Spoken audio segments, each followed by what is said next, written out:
E fala, meu povo, hoje eu tô aqui para falar com vocês do Luna Roja de Fuegia, tá? Já tô com ele aqui nas costas da mão esquerda. E simbora direto pra resenha. Tem um seguidor aí, querido, que sempre tá apoiando, sempre tá perguntando sobre os perfumes, sempre tá interagindo lá no Instagram, sempre interage aqui, inclusive, nos vídeos, que deve estar maluco, deve estar tirando os cabelos da cabeça e do resto do corpo inteiro, esperando que essa resenha chegue. Enfim, chegou, querido. Espero que você curta a resenha. Espero que você entenda que eu tô aqui expondo a minha realidade quanto ao perfume, tá? Vamos lá. Luna Roja, um perfume lançado em 2017, assinado pelo Julien Bedel, tá? Que é o perfumista barra dono da Fuegia, perfumista in-house, né? Como uma boa e velha casa indie. De notas, a gente vai ter o que, povo? A gente vai ter carvalho, a gente vai ter rosa, a gente vai ter ameixa, e a gente vai ter além do feno e baunilha. Tá? Essas são as notas descritas. E desde antes da gente começar a resenha, de começar a falar qualquer coisa a respeito do perfume, eu já quero endereçar o elefante na sala, digamos assim, que é já para a gente alinhar as expectativas, tá, povo?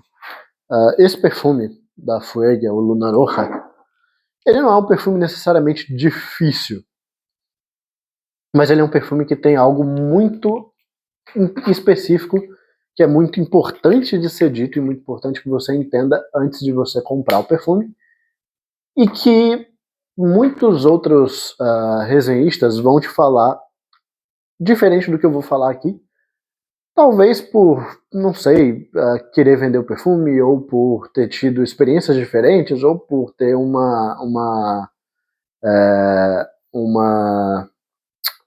referência diferente da minha. Mas assim, eu acho que é importante eu dizer uma coisa, que é o que aconteceu comigo, que eu acabei me frustrando um pouco com esse perfume, e que talvez você se frustre por conta de uma expectativa criada pelo aquilo que você ouviu, tá?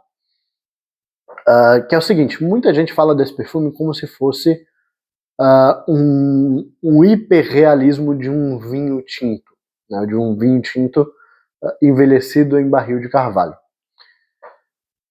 E não é exatamente isso que acontece aqui, tá? Por quê? Basicamente, povo, o que a gente vai ter aqui no Luna Roja é um vinho de carvalho, só que, na verdade, é como se você tivesse pegado o barril, que envelheceu aquele vinho, você já tivesse esvaziado esse barril, você já tivesse envasado o vinho que estava dentro dele, você tivesse esperado secar, esperado o álcool evaporar, e você tivesse aberto esse barril. Tá? Então, assim, muita gente vai colocar na tua cabeça que o Luna Roja é um vinho tinto envelhecido em barril. Na verdade, a experiência que você vai ter com ele vai ser a experiência do barril seco de vinho que envelheceu esse vinho tinto. Tá? Basicamente, aqui você não tem, a grande diferença que faz nisso tudo é que aqui você não tem um perfume boozy, aqui você não tem um perfume alcoólico, você não tem a nuance alcoólica do vinho aparecendo aqui. Então, é por isso que eu coloco essa grande diferença, porque quando você pensa, né, num vinho tinto, você vai pensar uma bebida alcoólica, você vai pensar, obviamente, nas características de aroma que um vinho tinto teria. Então, você vai pensar na coisa frutada, você vai pensar num aroma, de repente, abaunilhado por conta do envelhecimento em barrica, você vai pensar no aroma de madeira, né, no aroma madeirado ali da barrica que envelheceu aquele vinho, mas você vai pensar no álcool, você vai pensar numa bebida alcoólica. E aqui não tem. Então, já quero deixar bem claro que não é uma experiência de um vinho. É como se você tivesse pegado e ido numa vinícola, pegasse um vinho que já foi utilizado, que acabou de tirar esse vinho para envasar, tivesse esperado ele secar e você abrisse esse vinho no meio, esse barril no meio, e sentisse os aromas. Tá? Basicamente um aroma de fruta. Aqui a gente vai ter, no caso, não necessariamente a uva, a gente vai ter, no caso aqui, a ameixa, trazendo esse papel, mas é basicamente um frutado escuro, um frutado que, no caso aqui, inclusive, me lembra mais uma fruta passa, sabe? Uma fruta não necessariamente passa, mas uma fruta que a gente chama de pacificada, uma fruta que ela está passando pelo processo de ficar passa, basicamente, onde você reduz muito a quantidade de água, né? E isso aumenta a concentração de açúcares naquela fruta. Então você tem uma fruta escura e muito doce, né?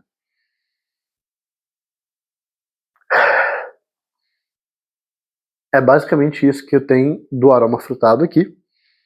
Você vai ter, embora a própria Fueg aqui, ela descreve ameixa e descreve frutas vermelhas, tá? Ela descreve um acorde frutado vermelho, não descreve que frutas vermelhas seria essa, mas você vai ter uma sensação frutada que vai transitar entre esse frutado escuro de ameixa e algo vermelho mais tradicional ali no caminho de uma framboesa, talvez uma cereja, alguma coisa nesse caminho, tá? Sempre com essa nuance de uma fruta madura, né? De uma fruta muito madura já, perdendo esse teor de água que as frutas normalmente têm e começando esse processo de se tornar uma fruta passa, tá?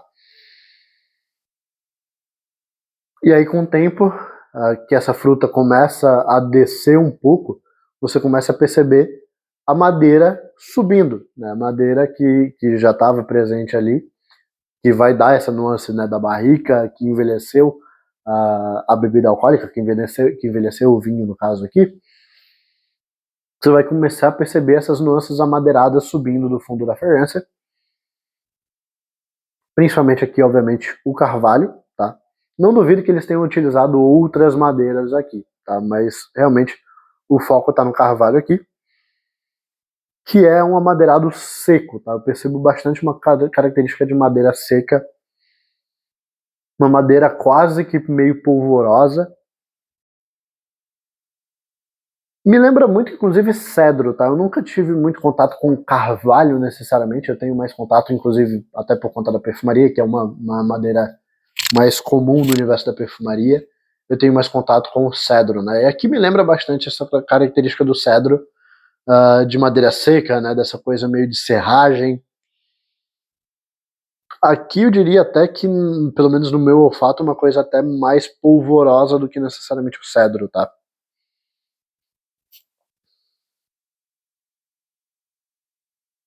Ele tem uma nuance, cara, que eu não sei exatamente de onde tá vindo. Pode ser que seja do próprio cedro, tá? E pode ser que seja, inclusive, da baunilha que tá no fundo da fragrância.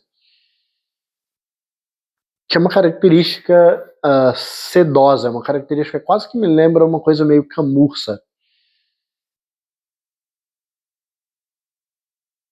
Uma característica macia, sedosa. Tem aqui um leve tom ali, um leve nuance ali meio plastificada, tá? Não necessariamente um cheiro de plástico aqui. É mais como uma textura de algo meio plastificado, tá? É uma sensação muito mais de textura da fragrância, necessariamente, do que de cheiro, tá? Sabe, às vezes, quando você morde uma fruta seca, ela tem uma nuance meio plastificada, ela tem uma nuance mais rígida, meio plastificada? É basicamente essa nuance que eu percebo através do aroma aqui.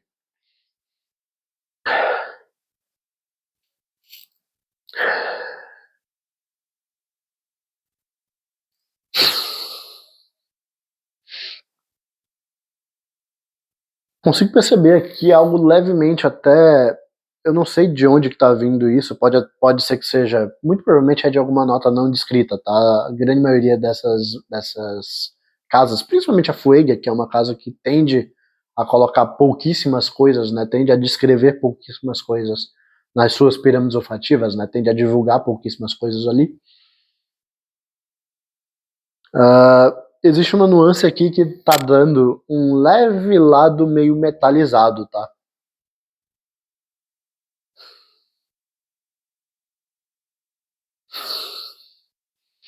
Então, assim, é um perfume.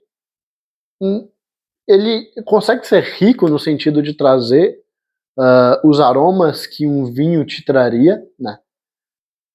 Consegue te trazer para esse universo do vinho, mas não é necessariamente o vinho, porque não tem a nuance alcoólica. Ele não é um perfume boozy. Se você está querendo um perfume boozy de vinho, não é aqui que você vai encontrar, tá?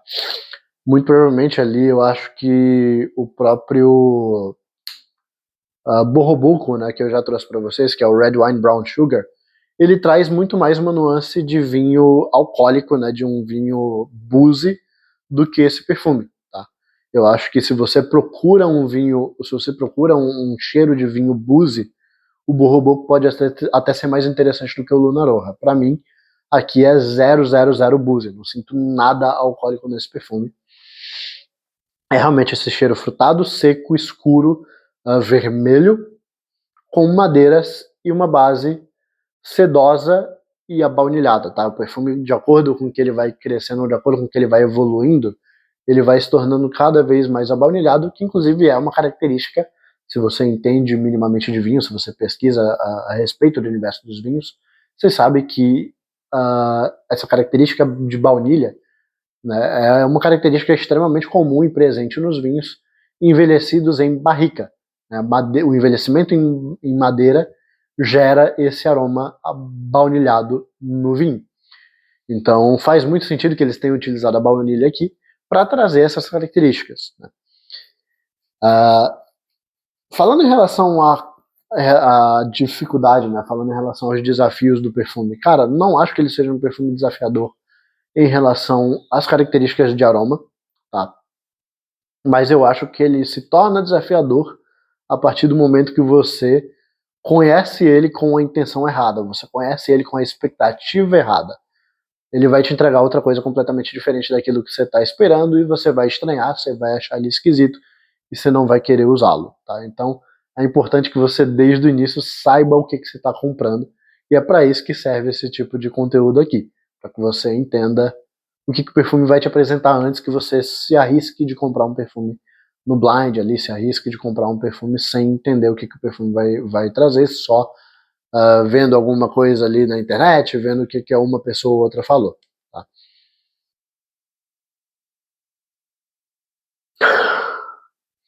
Falando em relação à performance, tá, povo? Já vi muita gente falando que a performance desse perfume é ruim, tá? Eu não acho que a performance dele seja ruim, tá? Eu acho que, principalmente em relação à fixação, ele teve uma fixação até que razoável na minha pele, mas não é algo muito fora da curva, né? Não é um perfume que ele vá se destacar por performance. Ele é um perfume que vai ter uma performance mediana, tanto em fixação quanto em projeção. Projeção aí em torno de 1h30, mais ou menos, talvez chegando nas 2 horas, dependendo aí da tua pele. Uma projeção sempre mediana, tá? Ele nunca vai ser um perfume explosivo. E uma fixação que, na minha pele, pelo menos durou em torno das 7 horas, que não é algo ruim necessariamente, mas é algo que está longe de ser extraordinário. Tá longe de ser algo que, inclusive, que se esperava de um perfume baseado em vinho, né? De um perfume mais pesado, mais noturno, mais intenso. Realmente, por esse ponto, você pode dizer que a performance dele é fraca, mas assim, não é um perfume que vai ter uma performance fraca, que você vai passar o perfume, sei lá, 2, 3, 4 horas depois você já não vai estar mais sentindo. Se isso acontecer com você, acredito eu que seja uma coisa muito mais relacionada à anosmia, à fadiga olfativa, necessariamente do que a performance do perfume. Tá? Na minha pele, pelo menos, dura em torno aí das 6, 7 horas. Um pouco mais, às vezes, um pouco menos, é normal ter essa certa variação. Tá? Vai depender muito de como a tua pele está no dia, se você está bem hidratado, se você hidratou a tua pele ali com hidratante e tudo mais, se você tem essa rotina de hidratar a tua pele com frequência, do clima da tua região, né? Se você mora num clima mais seco, como eu moro particularmente, é mais provável que o teu perfume dure menos na pele. Tem uma porrada de fatores aí. A gente sempre fala de fixação e projeção aqui, não para bater o martelo que ele vai ter que fixar isso na sua pele. Isso para te dar uma noção, né? E principalmente para dar relato de uso, basicamente, né? O que durou na minha pele. Foi a minha experiência. Tá? Então, assim, não acho que seja uma performance de todo ruim, mas não é uma performance que vai ser o atrativo do perfume. Vou comprar o Luna Roja porque ele tem performance. Não acho que seja esse o caminho, tá? Qualidade de matérias-primas aqui é absolutamente maravilhosa, tá? É o mesmo nível que você vai encontrar em 99,99999% dos perfumes de Fuego. É uma casa realmente que tem uma qualidade muito acima da média. Perfumaria indie de altíssima qualidade, boa parte dos ingredientes aqui utilizados por Fuego, se não 100% dos ingredientes, são de origem natural, tá? São de origem não sintética, então assim, são óleos essenciais naturais. Uma coisa ou outra vai ter que ser sintética, porque não tem como, né? O próprio lado frutado, pelo menos até onde eu saiba, não tem como você extrair óleo essencial de fruta, né? Eu sempre ouvi isso como uma verdade da perfumaria, a não sei que tenha tido uma descoberta tecnológica que consiga fazer com que você extraia óleo essencial de fruta nos últimos tempos, que eu estou desatualizado. Até onde eu saiba, aroma frutado na perfumaria é sempre sintético. Tá? Exceto, obviamente, dos cítricos, por isso que eles estão num grupo separado, né? Por isso que eles fazem uma família olfativa separada. Os cítricos fazem parte da família olfativa cítrica e não da família olfativa frutada, porque você consegue extrair, né, o óleo essencial através da casca do cítrico, ali onde você tem a concentração desses óleos. Então, assim, na grande maioria da construção do perfume, você tem matérias-primas naturais e matérias-primas de altíssima qualidade, e mesmo em sintéticos, né, mesmo quando você não tem como ter um aroma natural daquilo que você está usando, cara, a Fuego só vai trabalhar com o melhor que existe em relação a sintéticos no mundo, tá? Então, aqui você tem, mesmo nos aromas sintéticos, você tem uma sensação de naturalidade muito alta. É um perfume extremamente natural, com uma qualidade muito, muito, muito fora da curva. Qualidade que, para quem já está habituado com Fuego, já está acostumado. Né? Isso aqui é o que Fuego apresenta em todos os perfumes deles, basicamente. Só teve um perfume que, inclusive, eu conheci e não trouxe para o canal porque eu achei que não valeria a pena. Mas, de resto, todos os perfumes que eu conheci da casa têm um nível realmente de alto, muito, muito, muito alto nível, tá? E é isso, povo. Resenha relativamente curta, espero que vocês tenham gostado. Acho que eu consegui cumprir, já falei de desafios, já falei das características do aroma, já falei de performance. Acho que está bem coberta aí todos os aspectos do perfume. Espero que vocês tenham gostado. Valeu, falou e até a próxima.